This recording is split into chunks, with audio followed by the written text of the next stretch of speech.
Hey everybody, it's Jason Blaha here, and once again it is time for a deadlift day.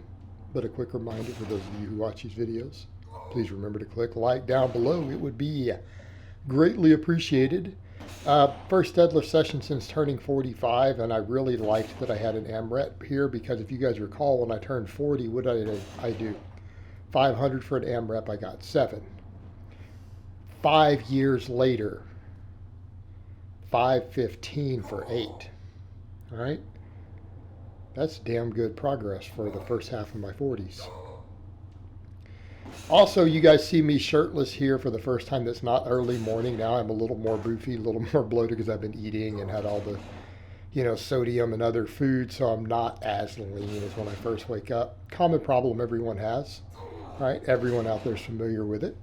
But, the diet's still going well. We're still going to continue to cut. I put my Santa Claus hat on too, decided to be a little bit festive, right? It's festive. This is the last real heavy deadlift workout I'm going to have before Christmas. So I thought, what the hell, let's throw the Santa hat on and celebrate. All right, do it all in one go. Then I decided to mess with some of these muscle cleans, and I wanted to, in the first couple singles, they went really bad. Cleans, muscle cleans, whatever we want to call them. I wanted to just build up to a training max so I would have some percentages to work off of. And I want to start messing with triples, right? Start messing with some triples. And ironically, I ended up, as I got more of the triples in, actually able to rack it a little bit better.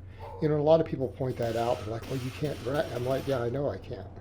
And it's just, the nature of the situation. A lot of people are like, why don't you just do hang pulls and stuff? I'm like, because this gives me the power component I want, right? A muscle clean like this still gives me a power component. The hang cleans and stuff have no real advantage over this.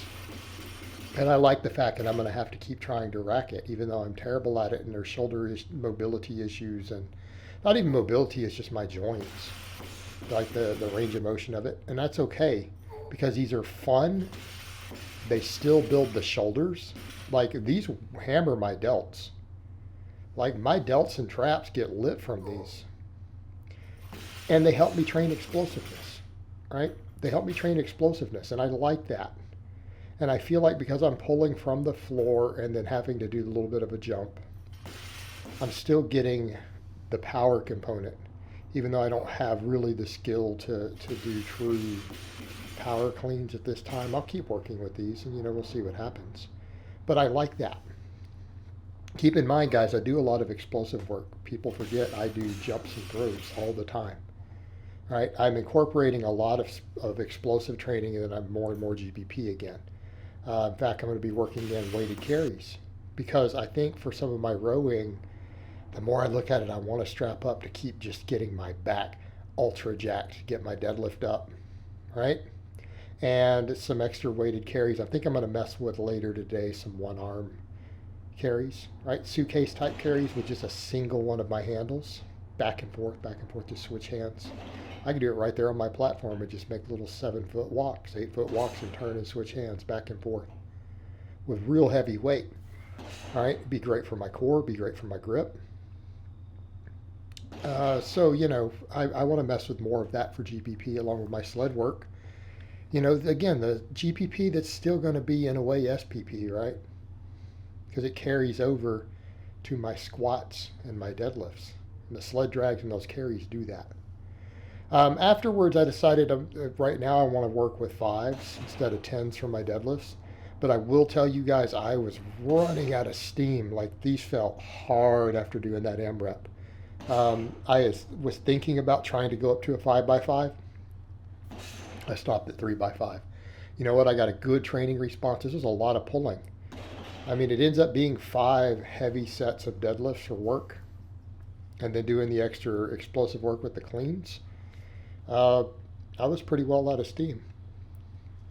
Keep in mind, I also do additional hypertrophy work for all the muscles of the deadlift, all that rowing, all the hamstring work.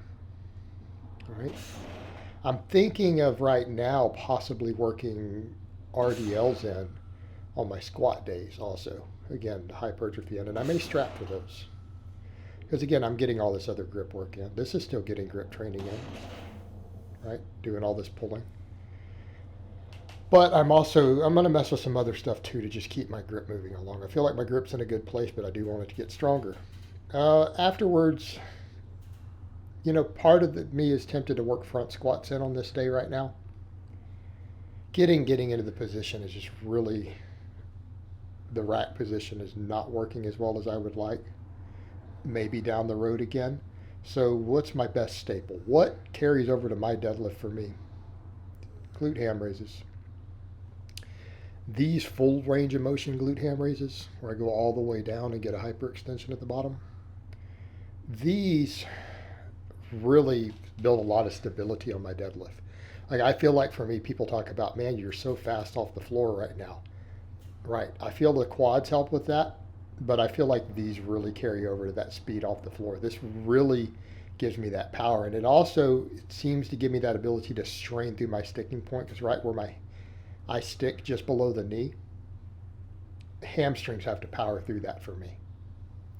Now, I feel like some of that will go away as I continue to get my back stronger, my upper and middle back again with more and more rowing, get my traps up.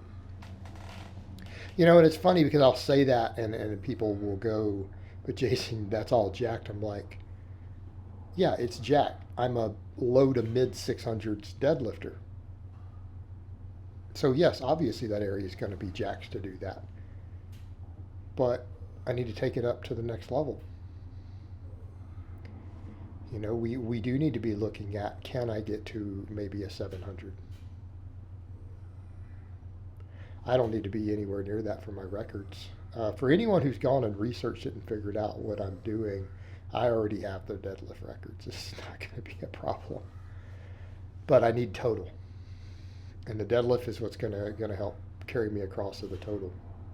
So I do need to hammer my deadlift. I do need to make sure the deadlift goes up. And if I can put another 30, 40, 50 pounds on my deadlift, it's worth a lot. That's worth up to, 50 pounds on my total. Hey, that's a big deal. It's a big deal. So, again, we only did, for supplemental work, these things and then my neck extensions. People are going to notice my overall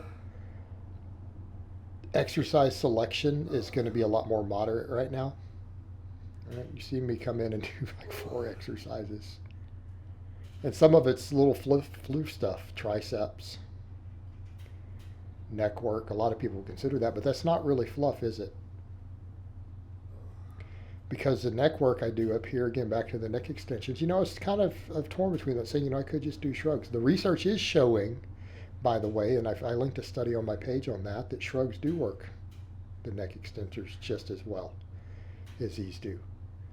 But you know what? These are easy on recovery. And I'm doing so much. I'm doing a ton of axial loading.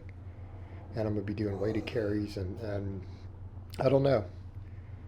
They might be the better choice here, because they do work the upper traps also.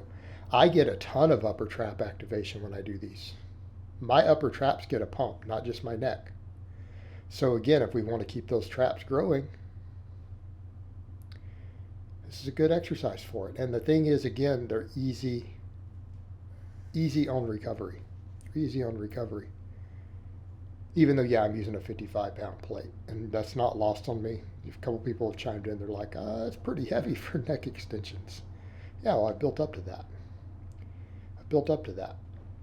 All right, and maybe we'll get the reps higher. I don't really want to add more weight. And even then, I feel like 5 by 10, I run out of steam by the 5th set. I don't really want to add more weight on these. I feel like this is as heavy as I really want to go. Maybe I'll just have to add reps. But again, I get not just the neck work, but I get my traps. I feel my traps tremendously. So again, it's multifaceted, and it's easy on recovery, and it seems to help with deadlift lockouts, and a lot of lifters do feel that way. So I'm going to keep doing them, I guess. But I was very, very pleased with today's workout. Happy with it. Real happy with that peak set. So I hope it has been informative, and I will talk to you guys next time.